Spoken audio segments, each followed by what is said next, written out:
Back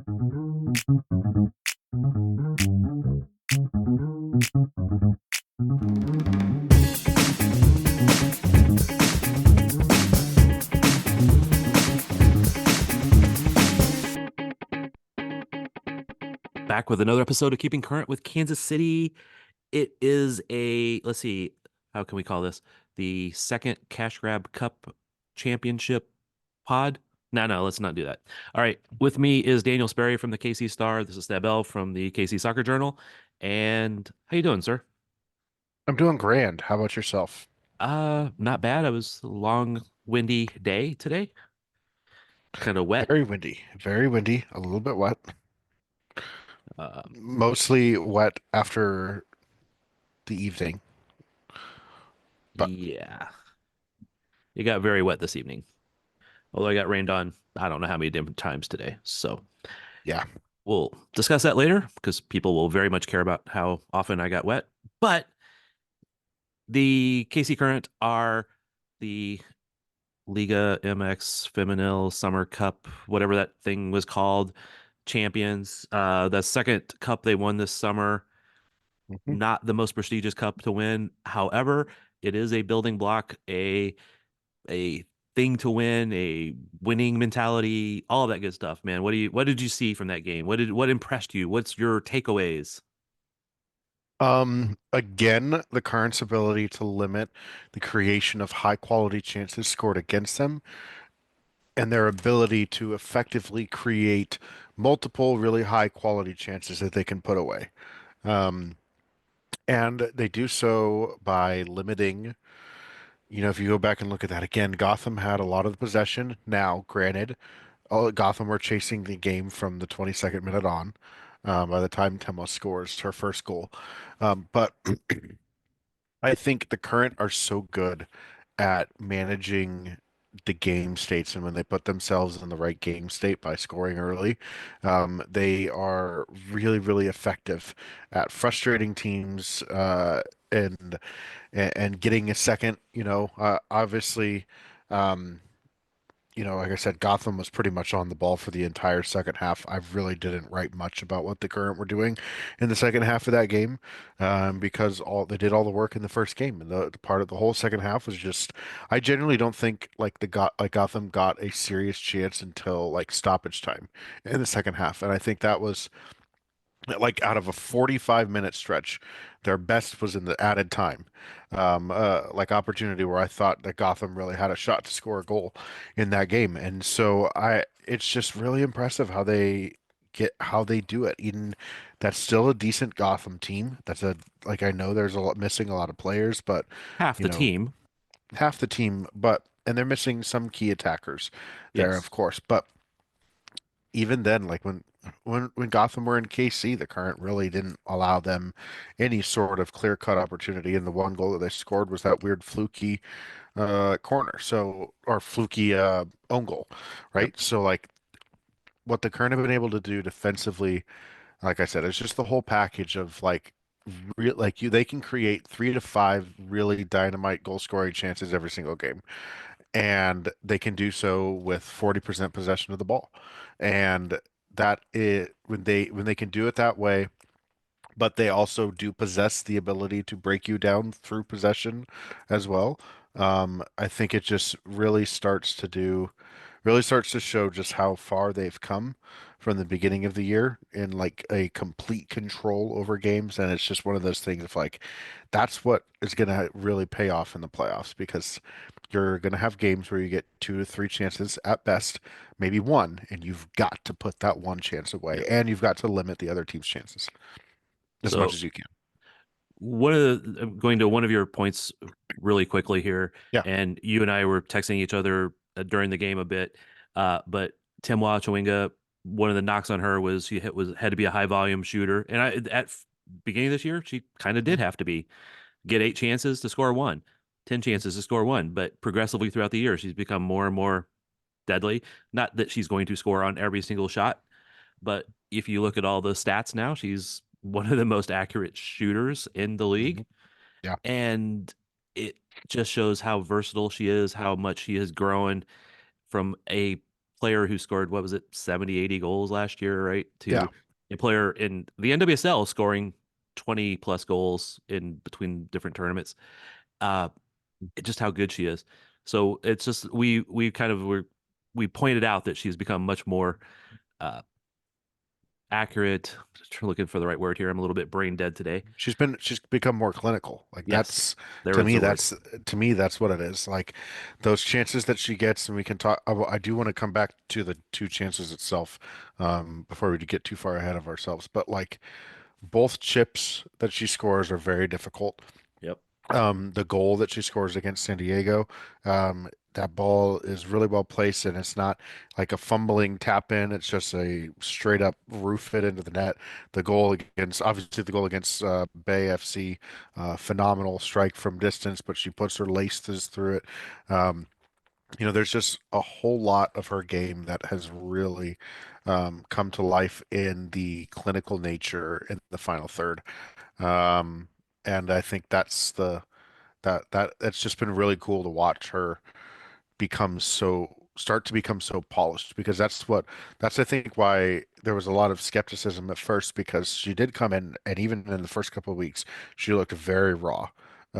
She looked incredible, she looked talented, she looked like she was going to be very dangerous, but she still looked raw, and the goals kept coming in and they were doing well, and she was cleaning up a few chances, had a lot of really easy goals first, but she's really like making her own goals happen with runs off the ball.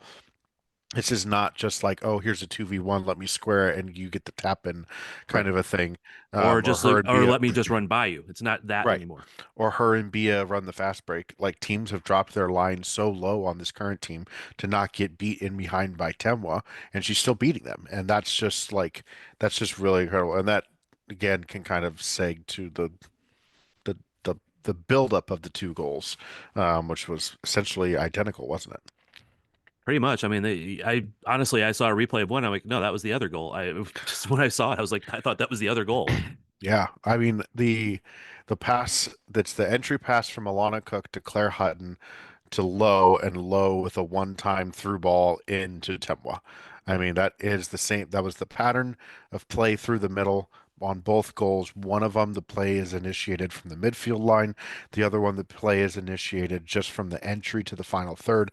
I think for me, like the first one is a goal that we've seen a lot, right? Gotham get caught with the high line, clip ball in behind. Temwa chips her, by chips Cassie Miller. Poor Cassie. Very good goalie. Those are two excellent finishes that make her look, well, it's, I don't may say make her look foolish and make her look bad, but it's, as a keeper, it's embarrassing to get chipped, Yeah, and to have it done twice from two different angles, just incredibly difficult by the to same deal with. player. But that one, by the same player. But that one, she's out more from the top of the box. It's like really the only way Temba can finish in that short space is to go up over the top of her, does it. The one that she scores on the second goal, one, the passing sequence happens in a tighter space on the field for Yeah, me. Um, there's less room for that play to come off, and it still comes off. Granted, Temwa may have been offside. However, the angle that Temwa has to make that chip, that's more difficult now. And that then just like, okay, you're running directly at goal. Oh, all you have to do is get it up over the keeper, and most likely you're gonna put that into the back of the net as long as you don't somehow overshoot the goal. right. The one from the angle, you've got to clip that ball at the right angle with the right spin on it and all of that to get it to do what she does. And she just does it so expertly from that. And she doesn't even think. It's just like boom, turn, finish, goal. And that's it, it's just a lovely clinical goal, and and it's a goal like that that makes me feel more confident that the current can break teams down in a low when they sit in a lower block that teams may try to do in the postseason, with them. And what do you do with a team that doesn't like to have the ball a lot? Well, you give them the ball and say, "Come on, come beat us." Right. But I still think that's a current team that can unblock and break people down in tight spaces because of a goal like that, because of just how small the area of the field, that it's the same passing sequence, but it's in a more compact space and it's closer to goal, and it just it's a it for like I you would think the closer to the goal, the easier it is and like the better the chance would be, the easier it would be to score. And sometimes that's correct. But in this scenario, it's not. It was a much more harder goal, the second one, than the first one, and they pulled it off with ease. Yeah. And when a team does go attempt a low block against Kansas City, I think that's when you're also going to see Dabinia come into play more, Claire Hmm. Hutton low, Michelle Cooper. Uh, they will come into play a lot more. Vanessa DiBernardo, can't forget her. They will Hmm. come into play to help that break it up. But when they have to keep an eye on all of those players at a closer range, they will break that down over a period of time. They just have to make Correct. sure they don't give up something first, Yes. which I'm going to go back to also something you said there about how they have limited the chances. And I know we've talked about this over multiple pods, but this also just all goes back to the summer transfers, trades, moves with Almuth, Alana, Kayla, and fitting in the proper people around them. And that has all Mhm. helped limit those chances. The only two goals they've given up was in the last however many games was an own goal and a goal when a lot of those players were off the field. So, or some of those players were off the field. So, Desi was Mhm. in, love her. Uh, Eball was in for, I think, Alana. So, some of that came into play where Mhm. that wasn't there. You have the regular players out there, those chances are not getting created very often. Yeah. And I think that some of it is just their management of space. Some of it is the midfield in front of them, but they just, man, they do not let players in behind them, and they're and a lot is tall. Kayla Sharples is really freaking tall, and they're both really good aerially. They're both very combative, but they're clean and polished enough on the ball that they get things moving. And you see when you have um, the defensive prowess of a player like Haley Mace, who we've talked about again multiple times on this Right. podcast, of being like a number one corner in football that you can just throw at the best wide receiver and say, shut him down. Yep. That is a wonderful tool to have. And then to have a player like Ellie who is continually taking strides. Izzy is a very experienced left back in this league and does very well on her own as well.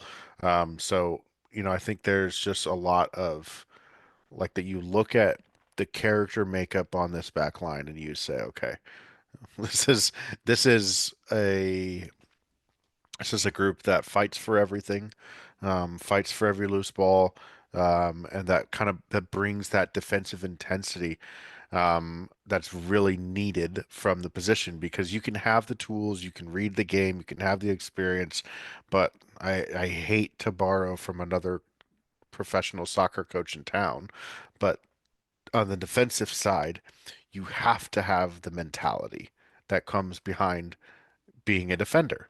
Yep. You do. It's there. And like football, soccer, sorry, is all like games not played on a spreadsheet. And I know stats are huge and the analytics side tells you what is happening on the field, but it does not account for what happens when there is the added level of intensity locked in to that position. You can't quantify that. But it's an attribute that is possessed by every single really good defender and every really good defensive team. And that is I will fight and scratch for everything to keep the ball out of the back of the net. And that team has that back line has that mentality. Yeah. And that is why they have conceded so few goals from the run and play really since the Summer Cup. Yeah, and also still stealing from the other team in town. Jake Davis talking about the dirty yards. If you haven't seen that clip, that's Yeah. the stuff that the Current does. Is they fight for those dirty yards where Mhm. they're tired and they will still get there and make those plays. Yeah. Again, not perfect. They When they get to the playoffs, they're going to be facing some other good teams. Let's. Do you get anything else we want to talk about from the last game? No, Just we're good. congrats for Yes, the win. congrats. Another trophy. Yeah. I did like Vlaco's points. I think during the Summer Cup, he was maybe trying to downplay it a little too hard, like the importance of winning a trophy and all that Right. stuff, or the Women's Cup. This one though, he talked a little bit more about like, the winning tournaments, winning things, getting into finals and winning those games, even if they're little, does goes a long ways to your like creating a winning habit. And Yeah. I thought that was a good point from him. It's a long-term mentality is when you do that a lot, you do it more, Yeah. right? So it's all of that. And you have players who haven't done that in professional level, so it just builds on that. Uh yeah, and again, it wasn't always the highest quality turn level of competition in every one of those tournaments at every game, but it still matters. Every any team could have won those games. So congrats to the current and Vlaco and all of the players. All right. Going forward, there's other things we can talk about, but they play the Chicago Red Stars this weekend in Chicago on Sunday. All the other teams that matter in front of them will have played on Saturday, I believe, and they will know whether or not they can advance to a second position. They can't go to first, but they can still make second or third seed, which would matter for a home game in the next round of playoffs. Not the one upcoming because they already know they'll have a home game for that, but the one after that they so what do you have those scenarios in front of you? Um, I did. Give me Haha. 1 second to pull them back up. Um, So well, obviously the current sit 1 point behind both Gotham and Washington. right. Um, in terms of games that are like so the matchups um for this weekend, Gotham plays on Friday at Utah, which is interesting because Utah has been good lately, and they are also like it's at altitude away from home after all these U.S. women's national team players have been for Gotham have been out away from the team, come back short week, got to go play Friday night up in Sandy, Utah, which talking to some MLS players, they have hated playing in Utah more than they have disliked playing in Colorado. For it's just something about the air and the atmosphere there, that that altitude, even though it might be a little bit lower, kind of is a little bit more difficult for players. It's I Utah. always thought that I thought that was interesting. So that's the Gotham's matchup, and then Washington is on the road on Saturday night at North Carolina Courage. Um, the 1 seed and the 5 seed are locked.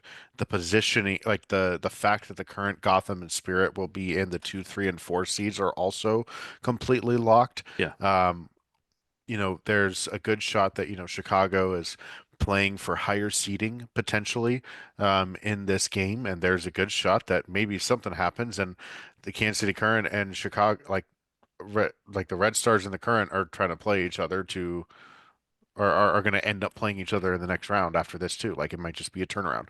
right. Because right now the Red Stars are in sixth, and they are officially clinched into the playoffs. So, um, Chicago is just has seeding on the line at this point. They do not have like an actual um, playoff berth on the line. So that makes that game a little bit interesting. But really looking, if you're a current fan, you've got the North Carolina game circled, and you've got the Utah Gotham game at 8:30 on Friday night circled as well as must watch, because you need one of those teams to drop points while the current picks up more points than them this weekend, to advance higher up the table. Of course, the current would love it if both of them dropped points and they were able to get up to second, but to get out of the fourth and avoid having to play North Carolina, because there's a very clear line of demarcation in the NWSL. There is the Right. top four, there is the fifth team, and then there is everybody else.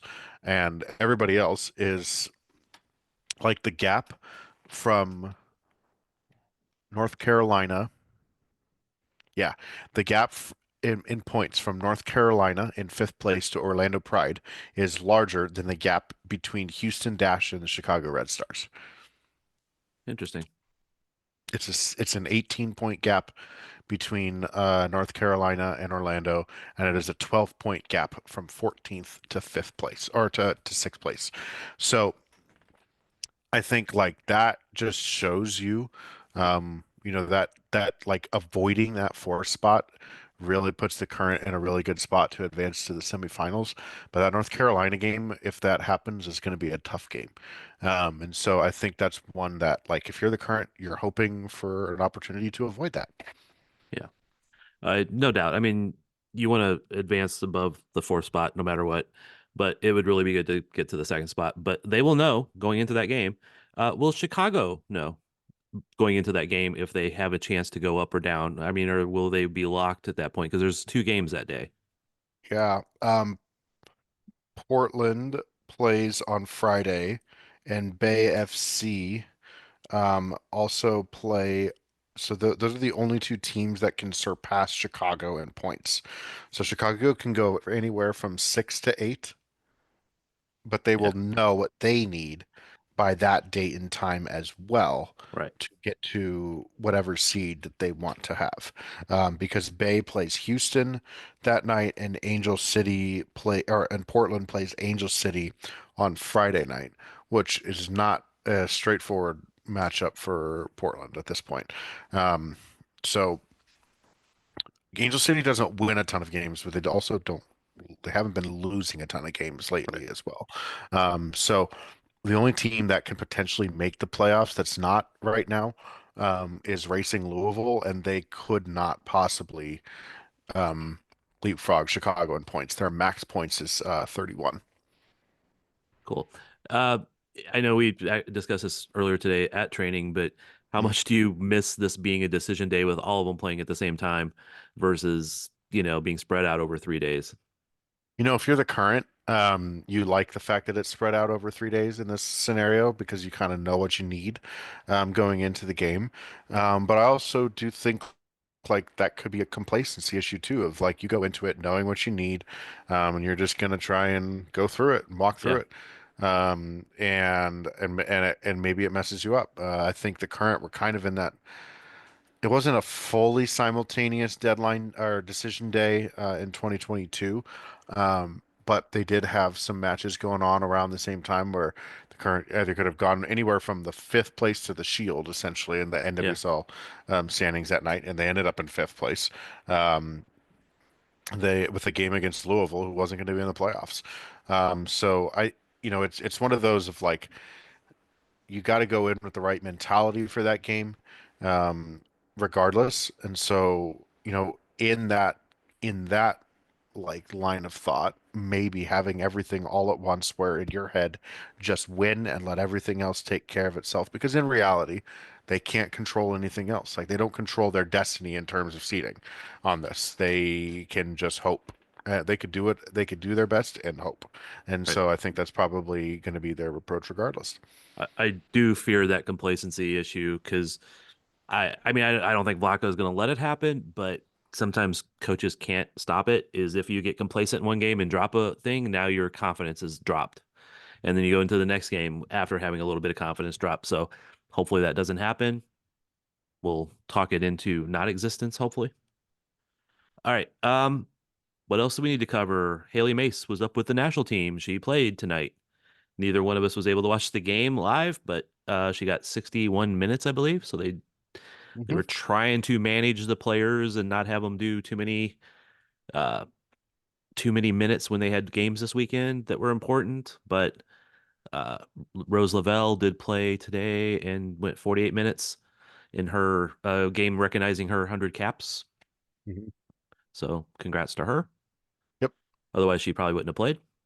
They got several new players capped over this window, and I don't know that anything really stood out from this window other than a lot of new players. On the other U.S. front, the U17s played in a semifinal against North Korea and lost 1-0. Same result, I believe, that the U20 women's team lost in the U20 Women's World Cup to North Korea.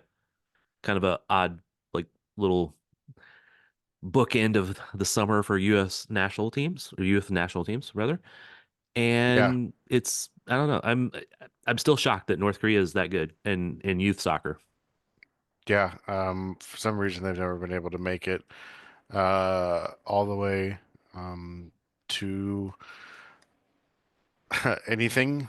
of note in the Women's World Cup, but apparently their youth teams have done pretty well, not just in this year, but in past years as well. So I do odd, think it's a lot of odd it that they situation. train together and, like a lot because I don't think many, if any of them play in leagues around the world, but I think it's just a factor that they play together. Yeah. Uh, let's see. I know you weren't there, but the Big 12 tournament was today, the first round of it. Some very exciting games, especially the first two. Hmm. Cincinnati came out strong, scored uh, 2 goals early in the second half, and then Oklahoma State came back and scored 3 times, one of them being like the 88.58 minute, 88 minutes and 58 seconds into the game to get the game winner, which made AD French very happy. Yes, it did. She was very much, she was asking about the score. We were trying to flash hand signals for the score line to her, and she was when she found out it went final, she was Yeah, quite exuberant that Oklahoma State had won. she did like a little pistol shooting celebration there. Yes, for the, Cowboys. So the Pokes. Second game was also pretty exciting. Utah went out to a 1-0 lead. Colorado came back and scored 2 goals in the second half to get the win. One of them was just I don't know if it was a cross or a shot, but it dropped in just over top the keeper's head. I mean, she was pretty distraught about it after the game, so I feel bad for her, but that's soccer. Yeah. And then Baylor won 2-1, and that school in Kansas won 2-1 over Arizona State. Oh gosh, Dad. The University of Kansas did. Goodness. I don't know what you're talking about, but they were the dominant Goodness. team throughout most of the game. They were the better team. So they will go on to face West Virginia. Baylor versus Texas Tech, Colorado versus TCU, Oklahoma State versus BYU, all on Saturday. Yeah. So some pretty good games. Not a ton of people out there because obviously it was just probably immediate fans and family, but it was some pretty good games. So if you get a chance, go on out Saturday. Yep. Anything else we need to cover before we drop this one? I don't think so. Oh, the KC current WNBA team. Oh, I mean, I don't know if I'd say Casey current WNBA team, but yes, there was a report today from Adam Schefter, of all people, that the ownership of the Kansas City Current, along with Brittany and Patrick Mahomes, have had serious conversations to bring a WNBA team to Kansas City. Um, I don't know. This is a big sports market. People love their sports. So bring on more sports teams out here to pay attention to and root for. I have to say, I Um, find it funny. You said the owners of the current and Brittany and Patrick are looking at bringing a team. They are part of the ownership, even if I know they're not the. okay, yes, they are. But Chris and Angie Long, of course, are I think it's pretty Yes, well known that they're the primary yes. financial ownership Patrick's going to have of like the city. 1% of every team in Kansas City region, I think. Does he have 1% of the comments? Not yet. Hmm. Yet. He's he's lacking. I said he will someday. I mean, I don't know. Supposed to be a pro women's volleyball team. There's the Mavericks hockey team. I'm sure he could buy into those teams pretty cheaply. Well, the thing with the Mavericks is that they're like not they're minor league, right? So like they have their own like ownership and operation, but it's a minor league franchise, right? So like don't like obviously there's a significant amount of cost that's fronted by Seattle or Yeah. Calgary, whatever they are. So Yeah, I forget who they actually are now. They've seems like they've changed every few years. that's Uh, like all minor league teams, but still. and they still So are ungodly orange. unless Patrick wanted to become a NHL owner, I don't know that he could directly own the Mavericks unless he just chose to purchase an NHL team. But Minor league teams are still owned by people. So I'm sure he could buy into it if he wanted. And I don't know why we're talking about this on a soccer podcast, but we yeah, I do. don't know. We've devolved. Um, It's late. I was telling wife, I said, "Do I need to start a KCWNBA journal now? You Should I know, go? Should I go search for that uh, address?" I am as long as it's better than the Boss Nation address, I think we're good. I think they'll be doing better. Oh, that's there have just not been good naming things lately. No. Boss Nation. I was very clearly like trying to say Red Stars every time I had a chance earlier through this podcast. Oh, I Uh, noticed. yeah, Yeah, of course they made their own rebrand. I don't know if we talked about this on the podcast yet, but no, um it's not a great it's not great, but at the same time I understand the place that they were coming from in doing so. I just like in terms of not the owners thinking it was communist sounding name, but in terms of like the wanting to kind of demark yourselves from the past, um, and the past ownership of the club and all that. I understand that. Um, oh, however, however, um, the idea that from a marketing side that people don't really know the Red Stars, like that's the Red Stars' fault yeah, that they aren't known in a city that one loves anything Chicago sports. Two, they're a city that gets behind people who play in their city. And three, they're a city that eats up any city-centric merch. And right, they have one of the most city-centric yes. like brandings in They've had some anything. great Because the Red kits. Star is about the flag. It's the flag. It's the Yeah, Chicago flag, and it's the yep, most iconic city flag in the U.S. and I don't know, maybe the world. I don't know of another city in the world where everyone was like, "Oh, I know exactly what their city flag is." No, right, but you know what Chicago's is, yep. and so like that's the thing with that bugs me because that was really the root of that team name. But the only successful rebrand in recent years has been the Seattle Rain, and that was just because they went back to what was good and Right. not OL or Olympic Lyon or whatever Yeah. crap. And I mean, all they did was go from that to that. So I mean, it was still the rain. It was just, Yes. I don't know. And in some of those articles, they were talking about how the Red Stars is not recognizable, but if you say Chicago Stars, it'll be recognizable as a Chicago team. But you know what? That is such bullshit. The Bulls, the Bears, the White Sox, the Cubs, they don't have Chicago in the name. One of them even Blackhawks. has a color. And it's just the same, like the same damn thing. It's that was a ridiculous reasoning. I don't know if it was like some BS put up by somebody like, "Oh, this is the reason we should do it," and it was just a excuse. But I saw that in two different articles where a person said that it's wasn't recognizable as a Chicago team. So if you make it Chicago Stars, now it just looks like a minor league nothing team, quite honestly. Anyway, I don't like Chicago, so if they can do harm to themselves, do so. Get some better pizza. Those are your words. I love the city of Chicago. They do need better. New York pizza is better though. New York pizza is better. St. Louis pizza is better. Fucking Casey's pizza is better. Okay, St. Louis pizza is not better. But It, it, I had a pizza from a St. Louis company the other day, and it was so the provolone cheese. I can't do it. Can't do it. All right, this is not a pizza podcast though. We can't get too far ahead of ourselves here. uh, all right. So just a quick poll. Anybody listening? Pizza, what's your favorite? That's it.